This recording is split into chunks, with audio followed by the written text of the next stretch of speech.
Leadership ethics really looks at the issues that people face when they're in formal leadership roles. It can also be about personal leadership, and certainly that's a big part of how people function when they are in a leadership role. Personal leadership really deals with issues around character and values and how people sort of show up in life. And it's sort of central to the way that people are able to have an impact as a leader.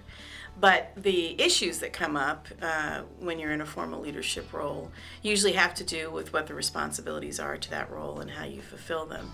And that's typically what people are exploring when they're studying leadership ethics. Well, I think people are starting to recognize that culture is an important element in how people will behave in their organizational roles.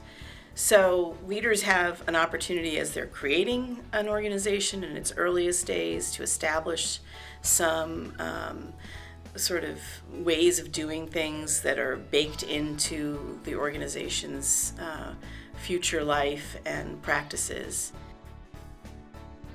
I think one of the other interesting trends in leadership roles right now is this resurgent interest in stakeholder interests more broadly than just the shareholder.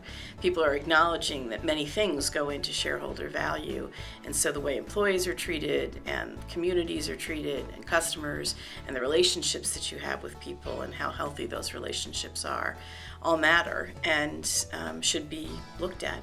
And so actually in business literature you're starting to see new metrics that are being used, rankings in the Harvard Business Review, the ESG ranking where they'll sort of say, well, what are the top 100 companies in this area? And this area happens to be things that aren't just return to the bottom line, but also how they're behaving in the environment, their sustainability measures, however they set them as a company, their governance practices. Governance has really become a tool of strategy in and of itself. And I think there's a deep understanding or deeper understanding that tone at the top really begins with the board of directors.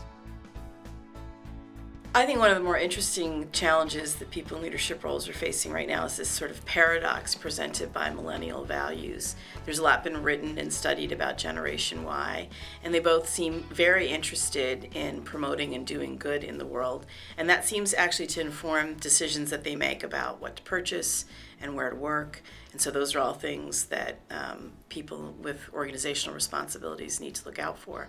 But they also seem to have a deep interest in their own life and lifestyle. And so those are sometimes at odds, this sort of interest in myself and it's all about me, but I also want to contribute and do good in the world.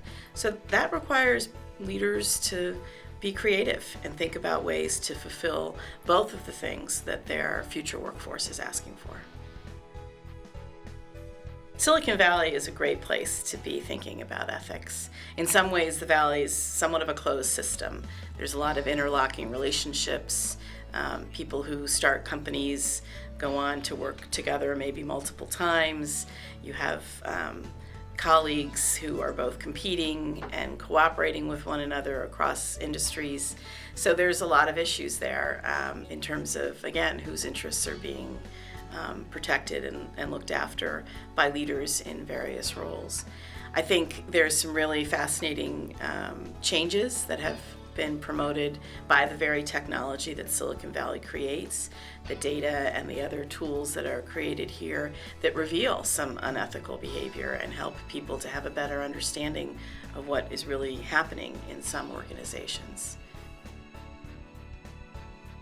Innovation is at the heart of Silicon Valley, and people who start companies here like to try all kinds of new things, and that includes how they set up the company in the first place, the ownership structure, the classes of stock. And some of that uncouples the risk from the benefit that we've traditionally seen with ownership and the control that goes with it, that shareholders can exercise some power with buying and selling of their stock, and that boards of directors have multiple levers that they can draw upon in governing the company. And those are changing as those ownership structures have changed, and it's definitely having implications for companies as they grow.